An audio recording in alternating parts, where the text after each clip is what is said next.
Good evening everyone. मैं संजय सिंह और आप मेरे साथ हैं केमिस्ट्री की क्लास में।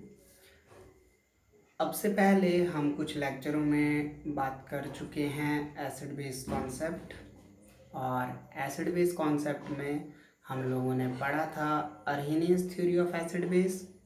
फिर उसके बाद हम लोगों ने पढ़ा लुईस थ्योरी, फिर उसके बाद हम लोगों ने पढ़ा Brønsted theory of acid base. फिर आई थी लक्स फ्लोड थ्योरी, और आज हम पढ़ेंगे Lewis theory of acid base. ठीक है, इससे पहले कि लुईस थ्योरी स्टार्ट करें उससे पहले थोड़ा हम समझ लें कि अभी तक हम लोगों ने क्या पढ़ा। तो सबसे पहले हम लोगों ने पढ़ा था अर्हेनियस थ्योरी ऑफ एसिड बेस। तो बेटा अर्हेनियस थ्योरी ऑफ एसिड बेस के अकॉर्डिंग हम लोग पढ़ चुके थे कि जब भी कोई सब्सटेंस पानी में घोला जाता है और वो पानी में घुलने के बाद अगर आपका H+ देता है, H+ आयन दे, तो आपका एसिड होता है। सेम केसेस में अगर पानी में घोलने के बाद वो OH- आयन दे, आपका अगर OH- आयन दे तो आपका बेस होता है। ठीक है, ये आपका अर्हेनियस थ्योरी ऑफ एसिड बेस था। अर्हेनियस थ्योरी ऑफ एसिड बेस का डिमेरिट ये था कि ये थ्योरी बेसिकली पानी के लिए कहती है, सॉल्वेंट के लिए कहती है। ये कहती है कि पानी में घुलने पर, ये ड्राई स्टेट की बात नहीं करती। ठीक है, उसके बाद आती है आपकी Brønsted-lorry theory of acid base. ये कहता है, जो ये ब्रॉन्स्टन-लॉरी थ्योरी है, ये कहता है कि अगर कोई भी सब्सटेंस H+ दे सकता है तो एसिड होगा। जैसे अर्हेनियस पहले भी कह चुके हैं कि H+ देने वाला एसिड होगा। वो सब्सटेंस जो H+ देगा वो आपका एसिड होगा, और जो आपका OH- देगा वो बेस होगा। तो आपकी ब्रॉन्स्टन-लॉरी थ्योरी भी सेम कहानी कहती है कि अगर ये आपका H+ दे तो आपका एसिड होगा, और अगर H+ ले टेक तो ये आपका क्या होता है, अगर H+ ले तो ये आपका क्या कहलाएगा, बेस। ठीक है, एसिड के केस में ये गिवन करता है। ठीक है, ये गिवन है कि अगर आपका H+ दे तो ये एसिड, और अगर H+ ले तो ये आपका बेस हो जाता है। अगर टेक करे तो बेस हो जाता है। लक्स फ्लोड थ्योरी हमने आगे पढ़ा कि अगर कोई ऑक्साइड आयन, सिंपल केस में ऑक्सीजन की बात होती है कि अगर कोई ऑक्सीजन मॉलिक्यूल्स दे रहा है, तो सिंपल हम बात करते हैं अगर कोई ऑक्साइड आयन देता है। ठीक है, अगर आपका ऑक्साइड आयन कोई देता है तो वो आपका बेस होता है, और अगर ऑक्साइड आयन को लेता है, ऑक्सीजन किसी ने एक्सेप्ट कर लिया, तो वो आपका एसिड होता है सिंपल केसेस में। ठीक है, ये आपका लक्स फ्लोड थ्योरी था। चलो अब डिस्कस कर लेते हैं हम कि Lewis concept of acid base क्या है। तो बेटा Lewis concept of acid base इतना कहता है कि अगर कोई भी सब्सटेंस, आपका जितने भी सब्सटेंस होते हैं, वो आपका एक इलेक्ट्रॉन का पेयर, एक जोड़ा, मतलब 2 इलेक्ट्रॉन, ठीक है, 2 इलेक्ट्रॉन अगर वो डोनेट कर सकता है, give, if a substance can give 2 electron or donate 2 electron, then it is known as base। ये बेस कहलाएगा। और अगर कोई सब्सटेंस इलेक्ट्रॉन ले सकता है और वो भी एक पेयर में 2 इलेक्ट्रॉन ले सकता है, तो वो आपका एसिड कहलाएगा। अगर टेकिंग हो रही है तो वो आपका एसिड हो जाएगा। ठीक, अगर आपका कोई सब्सटेंस इलेक्ट्रॉन दे रहा है, एक पेयर ऑफ इलेक्ट्रॉन 2 इलेक्ट्रॉन दे सकता है, तो वो लुईस बेस कहलाता है। और अगर 2 इलेक्ट्रॉन ले सकता है तो लुईस एसिड कहलाता है। ये आपका लुईस एसिड बेस का कॉन्सेप्ट है। तो आप सिंपली लिख सकते हैं कि if a substance can donate a pair of electron या लोन पेयर ऑफ इलेक्ट्रॉन, ठीक है, then it is known as base, and if a substance can accept या can take a pair of electron, then it is known as acid. ठीक है, चलो फिर थोड़ा इसे समराइज कर लेते हैं। तो यहाँ पे हम लोगों ने लुईस एसिड बेस के कॉन्सेप्ट को समराइज कर लिया है, और सिंपल सी बात है, हमने डेफिनेशन के अकॉर्डिंग लिख लिया कि acid any molecule, ion or radical that can accept one or more electron pair, a pair of electron। अगर कोई भी सब्सटेंस एक या एक से ज़्यादा इलेक्ट्रॉन का पेयर एक्सेप्ट कर सकता है तो वो लुईस एसिड कहलाता है। उसी तरीके से अगर कोई भी सब्सटेंस आपका एक या एक से ज़्यादा इलेक्ट्रॉन पेयर डोनेट कर सकता है तो वो आपका बेस कहलाता है। ठीक है, अभी आप इसे पॉज करके नोट कर लीजिए। ठीक, चलिए फिर फर्दर डिस्कस करते हैं हम लोग कि एसिड बेस, जो लुईस एसिड बेस है हमारे, ये कितने टाइप के हो सकते हैं। दैट मीन्स आपका लुईस एसिड बेस कितने प्रकार के बनेंगे, या हम कहें कि ऐसी कौन कौन से स्पीसीज हैं जो लुईस एसिड की तरह से काम करेंगी, लुईस बेस की तरह से काम करेंगी। कुछ एग्जाम्पल लेके हम इन चीज़ों को क्लियर करने की कोशिश करेंगे। ठीक है, बेसिकली बेटा आप लोग जानते हो कि जो भी आपका चार्ज स्पीसीज होती हैं, मतलब किसी के भी ऊपर अगर आवेश आ रखा है, चार्ज है, तो वो चार्ज स्पीसीज के अंडर में आती हैं। और अगर चार्ज स्पीसीज हैं आपकी, तो चार्ज स्पीसीज जितनी भी होती हैं वो या तो इलेक्ट्रॉन देने की वजह से बनती हैं या इलेक्ट्रॉन लेने की वजह से बनती हैं। मान लिया मेरे पास एक हाइड्रोजन था और इस हाइड्रोजन ने अपना एक इलेक्ट्रॉन लूज कर दिया, तो ये H+ बन जाता है और एक इलेक्ट्रॉन लूज कर चुका है। उसी तरीके से अगर एक और हाइड्रोजन है और मैं इसे इलेक्ट्रॉन दे देता हूँ तो ये आपका H एक्सेप्ट कर इलेक्ट्रॉन एक्सेप्ट करके H- बन जाता है, ये H+ बन जाता है। ठीक है, तो आपको पता है कि चार्ज स्पीसीज इलेक्ट्रॉन एक्सेप्ट करने की वजह से, इलेक्ट्रॉन डोनेट करने की वजह से बनती हैं। अब आपके इलेक्ट्रॉन एक्सेप्ट और इलेक्ट्रॉन डोनेट करने की वजह से तो चार्ज स्पीसीज बन गई। अभी चार्ज स्पीसीज हमारे किस काम की, तो ये हमारे इस तरीके से काम आती हैं कि बेटा जो भी पॉजिटिव कैटेगरी होती है, पॉजिटिव होते हैं जितने भी हमारे कैटायंस, जिन्हें हम लोग पढ़ते हैं, कैटायंस पे पॉजिटिव चार्ज होता है और ये एक इलेक्ट्रॉन एक्सेप्ट कर सकते हैं। तो याद रखना, कैटायंस जितने भी होंगे वो इलेक्ट्रॉन एक्सेप्ट करने वाली स्पीसीज है। दैट मीन्स सारे कैटायन हमारे इलेक्ट्रॉन एक्सेप्टिंग होते हैं, और अगर इलेक्ट्रॉन एक्सेप्टिंग होंगे तो सीधी सीधी कैटेगरी हमने बोला कि इसमें आएंगे, एसिड की कैटेगरी में आएंगे, क्योंकि एक्सेप्ट कर सकते हैं। यहाँ पे ये नहीं बोला गया कि करेंगे या कर चुके हैं, कर सकने वाली बात है। दैट कैन वाली बात आ जाती है यहाँ पे, कर सकते हैं, तो ये कर सकता है, दैट मीन्स ये कैटेगरी आएगी एसिड की।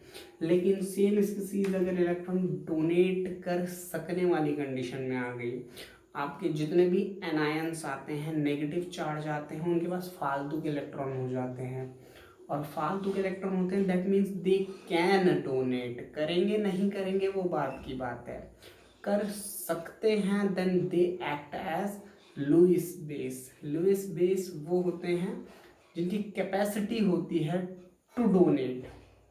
करेगा नहीं करेगा वो बात की बात है, या पर्टिकुलर रिएक्शन में करेगा। ठीक है, पर मेन काम क्या है कि दे कैन, अगर वो कर सकते हैं तो वो लुईस बेस में आ जाएंगे, और अगर वो ले सकते हैं तो वो आ जाएंगे लुईस एसिड में। इतना आप लोगों की समझ में आ गया। ठीक है, तो हमारी पहली चार्ज स्पीसीज आ गई। दूसरी बेटा नॉन चार्ज स्पीसीज होती हैं जिनके पास ना चार्ज तो होता नहीं है, और अगर चार्ज नहीं होता तो यार हम इन लोगों को कैसे बताएंगे। तो आप अर्लियर क्लासेस में पढ़ते हैं इलेक्ट्रॉन मॉडल, उसके मतलब जो आप इलेक्ट्रॉन डॉट मॉडल पढ़ते हैं, आप बोलते हैं उसके बाहर इलेक्ट्रॉन घूमते रहते हैं, आप उन्हें बनाते हैं और जब आप इलेक्ट्रॉन डॉट मॉडल बनाते हैं तो उसमें सबसे आउटर मोस्ट शेल में present number of electron indicate करते हैं। चलो इसे कुछ इस तरीके से समझते हैं कि हम डिस्कस करते हैं वाटर, जिसे आप कॉमनली बोलते हो न्यूट्रल है, वो लुईस कॉन्सेप्ट के अकॉर्डिंग एसिड होगा या बेस होगा, ये देखने की कोशिश करते हैं। तो चलो डिस्कस कर लेते हैं हम लोग H2O वाटर, जिसे हम लोग पढ़ते हैं डाईहाइड्रेट ऑक्साइड इसका नाम है। ठीक है, डाईहाइड्रेट ऑक्साइड में हम इससे पढ़ते हैं। अभी डाईहाइड्रेट ऑक्साइड में आप लोग ऑक्सीजन सेंटर में रखते हो, इसके इधर भी एक हाइड्रोजन इस तरीके से बनाते हो। अगर मैं इसका लुईस डॉट स्ट्रक्चर बनाऊं या डॉट स्ट्रक्चर बनाऊं, इलेक्ट्रॉन डॉट स्ट्रक्चर को बोलते हैं लुईस डॉट स्ट्रक्चर को, वो बनाने की कोशिश करूं तो देखिए ऑक्सीजन होता है इस तरीके से, और आपको पता है कि ऑक्सीजन के आउटर मोस्ट शेल में 6 इलेक्ट्रॉन होते हैं। तो एक यहाँ 2 लगा दिए, एक ऊपर एक नीचे और एक इधर। थोड़ा समझो इस कॉन्सेप्ट को, मैंने 6 लगा दिए हैं। आपका अगल बगल में हाइड्रोजन है, हाइड्रोजन भाई के पास एक होते हैं, यहाँ दूसरा हाइड्रोजन है, इसके पास एक इलेक्ट्रॉन होते हैं। आपको पता है हाइड्रोजन को सिर्फ एक इलेक्ट्रॉन चाहिए होता है, तो ये इससे शेयरिंग कर लेता है एक इलेक्ट्रॉन की, और ये वाला इससे कर लेता है। लेकिन ना अनफॉर्चुनेटली ऑक्सीजन को कितने चाहिए होते हैं, तो ऑक्सीजन को चाहिए होते हैं 2। ये इससे भी शेयरिंग करता है, इससे भी शेयरिंग करता है, इस तरीके से होता है और आपका ये वाला स्ट्रक्चर बन जाता है। आप जनरली यही मान के चलते हो, ऐसा होता है। लेकिन अगर आप ध्यान से दोगे यहाँ पर डॉट स्ट्रक्चर में, तो यार यहाँ 2 इलेक्ट्रॉन छूट गए, यहाँ 2 इलेक्ट्रॉन छूट गए, टोटल 4 इलेक्ट्रॉन छूट गए। और पेयर के अकॉर्डिंग देखोगे तो 2 ये हैं 2 ये हैं, मतलब 2 पेयर बने, एक पेयर ये एक पेयर ये, एक जोड़ा नीचे एक जोड़ा ऊपर। तो यहाँ पर ऑक्सीजन के पास ना जोड़ा बच गया फालतू का। अब ये जो जोड़ा फालतू का बचा, देन इट कैन डोनेट, करेगा नहीं करेगा वो बाद की बात है, इसके पास कैपेसिटी है डोनेट करने की। अब ध्यान दोगे तो ऑक्सीजन के पास 1 2 3 4 5 6 7 8 तो अपने कंप्लीट है, लेकिन कैपेसिटी क्या है डोनेट करने की। अब जिसके पास अपने कंप्लीट हो गए हैं वो डोनेट कर सकता है, ठीक है। और मतलब होने भी चाहिए, हाँ, ऐसा नहीं कि सारे बॉन्डिंग के हैं और आप फिर भी डोनेट कर रहे हो, ऐसा नहीं। उसके बाद फ्री इलेक्ट्रॉन पेयर दिखना चाहिए। देन ये किस कैटेगरी में आ जाएगा, बेस।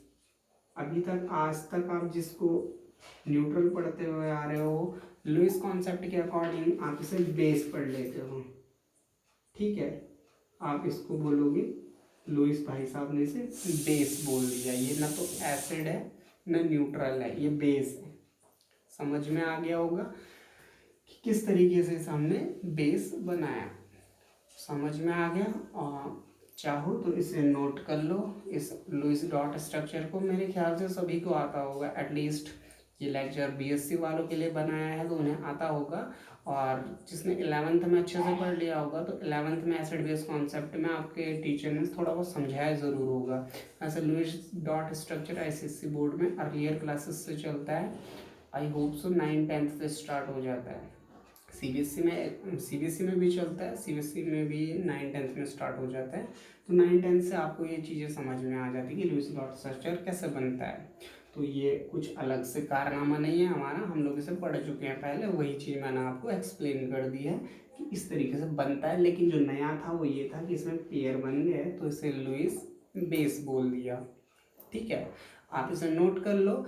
अब हम देख चुके हैं एसिड बेस के टाइप, तो थोड़ा टाइप ऑफ एसिड बेस लिख लेते हैं, पाउज करके नोट कर लेना, ठीक है। और अब हम एसिड बेस के टाइप देख चुके हैं। तो यार जो एसिड थे ना हम लोगों के, हमने 2 तरीके के देख लिए। एक हमारे सारे के सारे पॉजिटिव थे जो एसिड थे, क्योंकि इलेक्ट्रॉन ले सकते हैं। अब देखो हमने बेस देखा, और कौन सा बेस देखा, जो इलेक्ट्रॉन फालतू का पेयर रखता है 8 होने के बाद। अब ध्यान से देखना कि कुछ ऐसे एसिड होते हैं ना जिनके ना लास्ट में ऑक्टेट कंप्लीट नहीं होता। ऑक्टेट रूल आप लोग पढ़ चुके हैं कि आखिर में 8 से ज़्यादा नहीं हो सकती, या मैक्सिमम 8 होते हैं, ये वाली थ्योरी आप लोग पढ़ चुके हैं। तो ऑक्टेट कंप्लीट नहीं होता का मतलब सीधी बात है इसके पास भी कुछ ऐसा होगा ना भाई के पास कि 8 कंप्लीट नहीं होंगे। एक एग्जाम्पल सेटअप करता हूँ, ठीक है।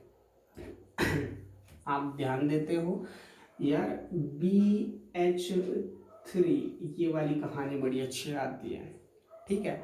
तो ये आपका BH3 है, और BH3 आप लोग अक्सर डाइमर के केसेस में पढ़ते हो, आप इसे मोनोमर के केसेस में नहीं पढ़ते, आप इसे B2H6 पढ़ते हो अगर अक्सर पढ़ोगे, या BH3 का होल ट्वाइस के केसेस में पढ़ते हो, क्योंकि ये इलेक्ट्रॉन डिफिशिएंट जो मॉलिक्यूल है, इलेक्ट्रॉन डिफिशिएंट, इलेक्ट्रॉन की कमी वाला मॉलिक्यूल है। आप जब बनाओगे इस भाई साहब को, बोरोन को, तो बोरोन का नंबर होता है 5, और 5 को जब आप लिखते हो तो इस तरीके से लिखते हो 2 3, आखिर में 3 है।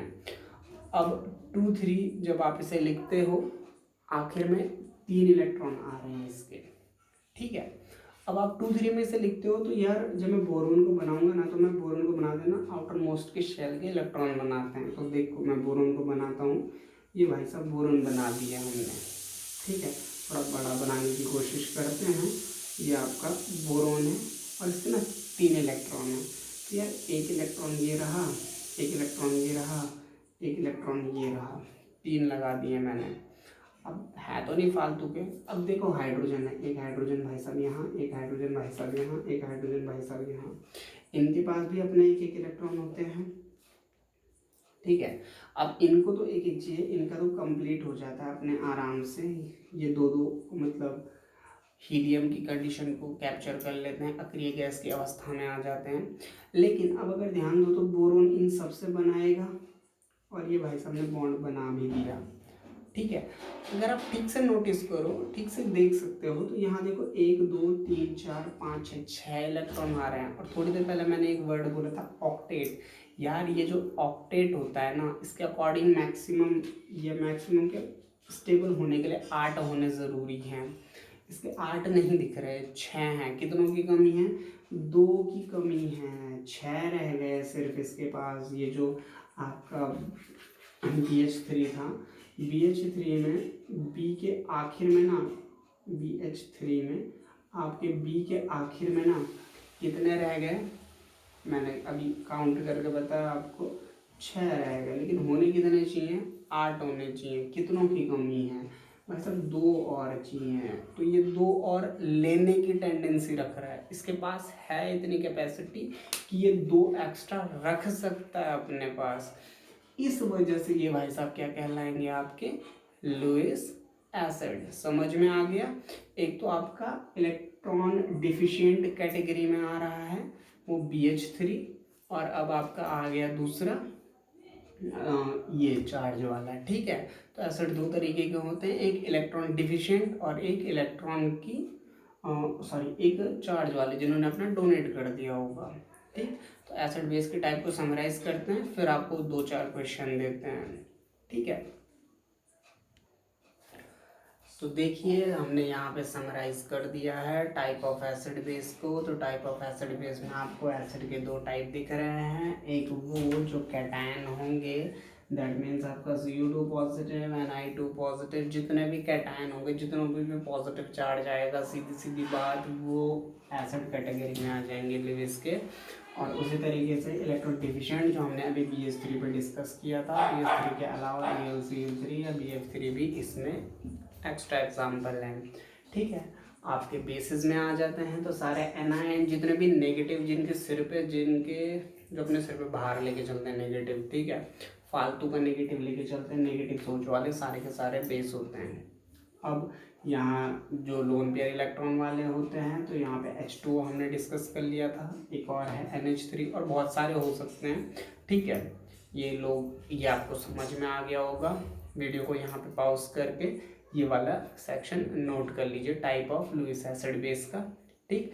मैं आपको एक क्वेश्चन दे देता हूँ आखिर में। आपका क्वेश्चन ये है कि जो कीटोन होता है, ठीक है, और एल्डिहाइड होते हैं, चलो एल्डिहाइड को छोड़ो यार, कीटोन की बात कर लेते हैं। जो कीटोन होता है ना, अब कमेंट सेक्शन में ज़रूर बताना कीटोन का जनरल फार्मूला क्या होता है। खैर मैं मांग रहा हूँ, दे देना। तो ये कीटोन है, आप मुझे कमेंट करके ये ज़रूर बताइए, और कमेंट नहीं भी करेंगे तो ये ज़रूर देखिएगा कि कीटोन आपका लुईस एसिड कैटेगरी में आता है या लुईस बेस कैटेगरी में आता है, ठीक है। समझ में आ गया होगा। आई होप सो आप लोगों की समझ में आ गया होगा। ये सेक्शन वेक्शन नोट, ये पूरा वीडियो का जो सेक्शन ये वाला पार्ट है इसे पॉज करके नोट कर लेना, ठीक है।